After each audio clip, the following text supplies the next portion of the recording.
സ്കൂളിലേക്ക് വരുന്നില്ലേ? ഞാൻ are you not coming to school? ഇനി ഞാൻ സ്കൂളിലേക്ക് വരുന്നില്ല Shirley. I don't come to school anymore Shirley. എന്തെങ്കിലും പറഞ്ഞ് എന്ത് പറ്റി നിൽക്കാം? Without saying so what's wrong with you? ഞാനൊരു കഷ്ടത്തിലാ Shirley. I will in trouble Shirley. എനിക്കൊന്നും മനസ്സിലാകുന്നില്ല Sneha. I don't understand anything ഷാ. സ്കൂളിലെ വാൻ ഫീ കൊടുക്കാൻ പോലും പണമില്ല. There is nobody even to pay school van fee. ഇതാണ് പ്രശ്നം. Is this the problem? നിനക്ക് നിസ്സാരമായിരിക്കും. It will be easy for you. ഇത് പ്രശ്നമേ അല്ലടി. This is not a problem. മനസ്സിലായില്ല? Did you not understand? നിന്റെ പ്രശ്നം എനിക്ക് വിട്ടുതന്നേ. Leave your problem to me. നമ്മളിപ്പോൾ പഠിക്കുന്ന 4ാം ക്ലാസ്സിലല്ലേ? Aren't we studying in false grade? No. അതെ. Yes. ഇതേകൊണ്ട് നിന്റെ മുഴുവൻ വാൻ ഫീ ചെലവ് ഞാൻ കൊടുത്തോളാം. As long as I pay your entire van fee goes to going forward. എനിക്ക് കൊടുത്താണ് അതിനുള്ള പണം.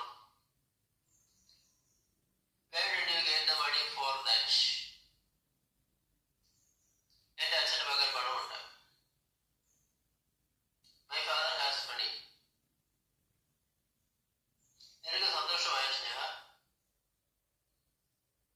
Are you happy, my സ്നേഹ? സ്നേഹം കൊണ്ട് ഷെർലി എന്റെ മനസ്സ് നിറച്ചു. Shirley filled my heart with love. വർത്തമാനം പറഞ്ഞേൽക്കാൻ വേഗം പോയി യൂണിഫോം ധരിച്ചു വരൂ. Don't tell them you hurry up and get dressed to go to uniform. ശരി ഷെർലി, ഞാൻ ഇപ്പോൾ തന്നെ യൂണിഫോം ധരിച്ചു തരാം. Okay Shirley, I will be ready now. വരും, നമുക്ക് ഒരുമിച്ച് സ്കൂളിലേക്ക് പോകും. സ്കൂൾ വാൻ വരാറായി. Come, let's go to school together. The van will come in. ഒരു കാര്യം സ്നേഹം മറക്കരുത്. ക്യാഷ് സംബന്ധിച്ചുള്ള എന്ത് പ്രശ്നം എന്നോട് പറയണം. Don't forget one thing, Sneha. Any problem regarding cash, please tell me. ക്യാഷിന്റെ പോരായ്മ പോലെ എന്റെ കൂട്ടുകാരിക്ക് പഠിത്തം നിഷേധിക്കപ്പെട്ടുകൂടാ. My brother should not be denied education due to cash. ശരി ഷെർലി, ദൈവം നിന്നെ അനുഗ്രഹിക്കട്ടെ. സ്കൂൾ വാൻ വരുന്നുണ്ട്, നമുക്ക് പോവാം. Well, Shala, God bless you. Hands coming to school well as അവർ ഒന്നിച്ച് ബസ്സിൽ നിന്ന് ഇറങ്ങി. They got off the bus together. സ്നേഹ, നാളെ ഇവിടെ സ്പോർട്സ് നടക്കുന്ന കാര്യം നീ അറിഞ്ഞില്ലേ? സ്നേഹ, didn't you know that sports will be held on? അറിഞ്ഞു, പക്ഷേ സ്പോർട്സിൽ പങ്കെടുക്കണോ എന്ന് എനിക്ക് സംശയമുണ്ട്. I know, but I have doubts about participating in sports. 100 metre ഓട്ടത്തിന് ഞാൻ ചേർന്നിട്ടുണ്ട്. I have joined for 100 meter race due to other sports teacher വരുന്നുണ്ട്. Here is the sports teacher coming. ഏതെങ്കിലും ഐറ്റംസിൽ പങ്കെടുക്കുന്നുണ്ടോ രണ്ടുപേരും? Are you both participating in any events? സ്പോർട്സിൽ സ്നേഹയ്ക്ക് വലിയ താല്പര്യമില്ല. സ്നേഹ is not much interested in sports. അത് പാടില്ല, പങ്കെടുക്കാൻ ശ്രമിക്കണം. No, I should try to participate. ശരി സർ, ഷെർലിയോടൊപ്പം ഞാനുണ്ട്. Okay sir, I am with Shirley. ഞാൻ ടീച്ചേഴ്സ് റൂമിലേക്ക് പോവുകയാണ്. നാളെ കാണാം. I am going to teachers room. See you tomorrow.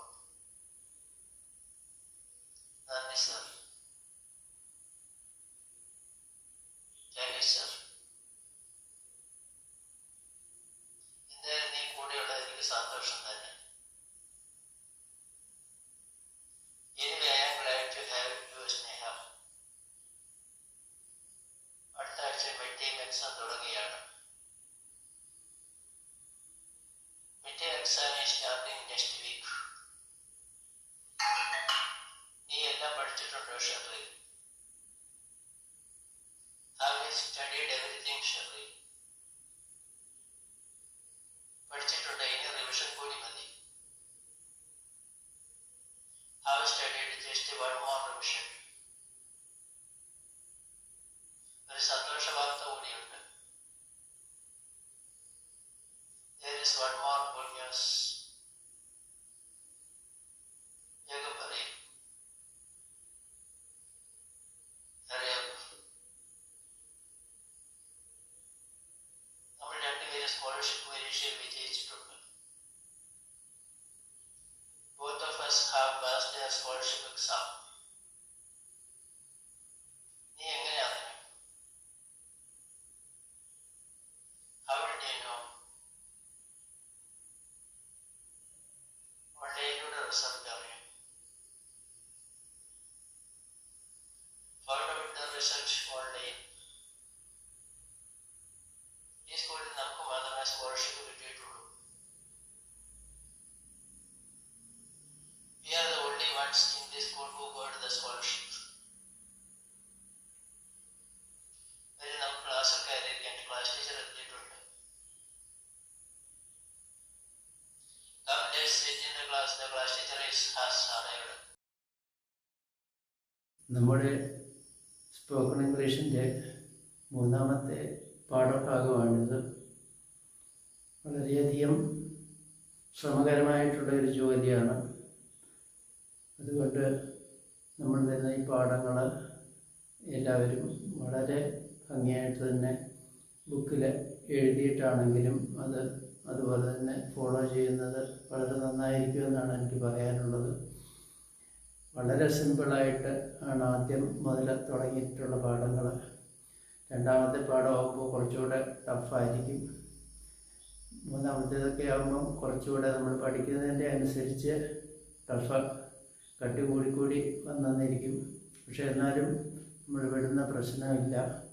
നല്ല ഭംഗിയായിട്ട് ഫ്ലുവൻ്റായിട്ട് നമ്മളിതിനകത്ത് എഴുതിയിരിക്കുന്ന പോലെ തന്നെ വളരെ ഫ്ലുവൻ്റായിട്ട് തന്നെ പഠിക്കാൻ തക്കവണ്ണമാണ് പാഠഭാഗങ്ങൾ തയ്യാറാക്കിയിട്ടുള്ളത്. എല്ലാവരും അത് ശരിക്കും ബുക്കിൽ എഴുതുക എങ്ങനെയാണെന്ന് വെച്ചാൽ അത് ഫോളോ ചെയ്യണം എന്നുള്ളതാണ് എൻ്റെ വിനീതമായിട്ടുള്ള ഒരു അഭിപ്രായം.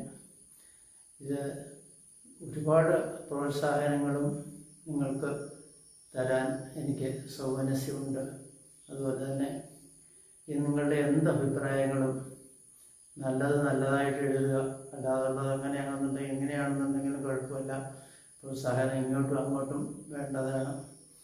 അതുപോലെ തന്നെ നമുക്ക് കുറച്ച് കഴിയുന്നുണ്ട് എങ്ങനെയാണ് ഒരാൾക്ക് ഇംഗ്ലീഷിൽ പ്രസംഗിക്കാൻ കഴിയുന്നത് ആ രീതിയിലേക്കും കൊണ്ടുപോകുന്നുണ്ട്. പാഠഭാഗങ്ങൾ അതുപോലെ തന്നെ ചെറിയ കഥകൾ എഴുതാൻ അതിനും പ്രാപ്തരാക്കുന്നുണ്ട്. ഇതൊക്കെ ഒരു സന്തോഷ വാർത്തയായിട്ടാണ് എനിക്ക് പറയാൻ കഴിയുന്നത്. അതുപോലെ തന്നെ ഈ ജനറൽ നോളജ്, പിന്നെ അതുപോലെ തന്നെ ഈ ഇംഗ്ലീഷ് എങ്ങനെയാണ് നമുക്ക് മറ്റൊരാളോട് സംസാരിക്കാൻ കഴിയുന്നത്. അപ്പം അങ്ങനെ വരുന്നുണ്ട് ഈ പാഠഭാഗങ്ങൾ ഇവിടെ എങ്ങും നിൽക്കുന്ന മട്ടില്ല. എന്തായാലും ഒരു തീരുമാനം ഉണ്ട്, ഇത്ര ഭാഗങ്ങളായിരിക്കണം എന്ന്. അത് നീണ്ടു പോകുന്നതിലും വലിയ കുഴപ്പങ്ങളൊന്നുമില്ല. കാരണം നമുക്ക് ഇഷ്ടം പോലെ സമയമെടുത്ത് അത് പഠിക്കാവുന്നതാണ്. ഇപ്പം തന്നെ നമുക്കറിയാമല്ലോ, ഇതിനകത്തിലെ ഓരോ ഭാഗങ്ങൾ നീ നടക്കുകയാണോ, നീ വന്നതേ ഉള്ളോ, അതുപോലെ തന്നെ എവിടെ പോകുന്നു എന്നൊക്കെ ചോദിക്കാനുള്ള ആദ്യത്തെ ചെറിയ ചെറിയ വാചകങ്ങൾ അതവിടെ നിൽക്കട്ടെ. അതുപോലെ തന്നെ പിന്നെയുള്ള ഇപ്പോൾ നമുക്ക് റെയിൽവേ സ്റ്റേഷൻ കണ്ടുമുട്ടിക്കഴിഞ്ഞാൽ, ഒരു വിമാനത്താവളത്തിൽ കണ്ടുമുട്ടിയാൽ, ഒരു ഉദ്യോഗ സ്ഥലത്ത് കണ്ടുമുട്ടിയാൽ, അതുപോലെ തന്നെ കോളേജിൽ ചെല്ലുമ്പോൾ, ഇൻ്റർവ്യൂവിന് ചെല്ലുമ്പോൾ, ഇങ്ങനെയുള്ളതെല്ലാം ഈ നമ്മുടെ ടോപ്പിക്സിൽ ഉൾപ്പെടുത്തിയിട്ടുണ്ട്. അപ്പോൾ അതെല്ലാം നമ്മുടെ വായനക്കാർ അല്ലെങ്കിൽ പ്രേക്ഷകർ വളരെ സൗമനസ്യത്തോടെ വിശാല ഹൃദയത്തോടുകൂടി തന്നെ സ്വീകരിക്കണം എന്നുള്ളതാണ് എൻ്റെ ഒരു അഭ്യർത്ഥന. അപ്പം ഇതിനെല്ലാത്തിനും എല്ലാവിധ പിന്തുണയും എനിക്ക് നിങ്ങളും നൽകണം. നിങ്ങൾക്കുള്ള പിന്തുണ ഞാൻ തരുന്നതായിരിക്കും. അപ്പം നല്ലൊരു എല്ലാ വിധത്തിൽ അതുപോലെ തന്നെ തുടർച്ചയായിട്ട് കാണാൻ തക്കവണ്ണം നിങ്ങൾ സബ്സ്ക്രൈബ് ചെയ്യണം. അതുപോലെ തന്നെ പ്രോത്സാഹനം എന്നുള്ള രീതിയിൽ ലൈക്ക് ചെയ്യുകയോ കമൻറ്റ് ചെയ്യുകയോ ഒക്കെ ചെയ്യാം. കമൻറ്റിലെ കാര്യങ്ങൾ എഴുതാം, ഞാൻ പറഞ്ഞിട്ടുണ്ട്. അതുപോലെ തന്നെ എന്താണ് ഇനിയും വേണ്ടത് എന്നുള്ള സജഷൻസും നിങ്ങൾക്ക് നൽകാവുന്നതാണ്. അപ്പോൾ അങ്ങനെ നമുക്ക് ഒരു ആരോഗ്യകരമായ ഒരു വിദ്യാഭ്യാസ പദ്ധതി ആണിത്. തുടക്കം വളരെ ലളിതമായിരുന്നു എന്ന് ഞാൻ പറഞ്ഞിരുന്നു. അപ്പോൾ ലാളിത്യം തുടർന്നുള്ള ഭാഗങ്ങളിൽ ഉണ്ടായിരിക്കും. എന്നാൽ തന്നെയും പിന്നെ അങ്ങോട്ട് നമുക്ക് ശക്തമായിട്ട്, അതായത് ഒന്ന് പ്രസംഗിക്കണമെന്നുണ്ടെങ്കിൽ 4 പേര് കൂടുമ്പം തെറ്റില്ലാതെ ഒരു ഇംഗ്ലീഷ് പറയണം എന്നുണ്ടെങ്കിൽ എല്ലാ തരത്തിലും നമുക്ക് ഈ ഭാഷയുമായിട്ട് കൂടുതൽ ഒരു സൗഹാർദ്ദം പുലർത്തുക എന്നുള്ളതാണ് നമ്മുടെ ലക്ഷ്യം. നമുക്കതിന് ഒത്തൊരുമിച്ച് പ്രവർത്തിക്കാം. അതിനുള്ള എല്ലാ പിന്തുണയും നൽകണം എന്ന് ഞാൻ അപേക്ഷിക്കുന്നു. Thank you.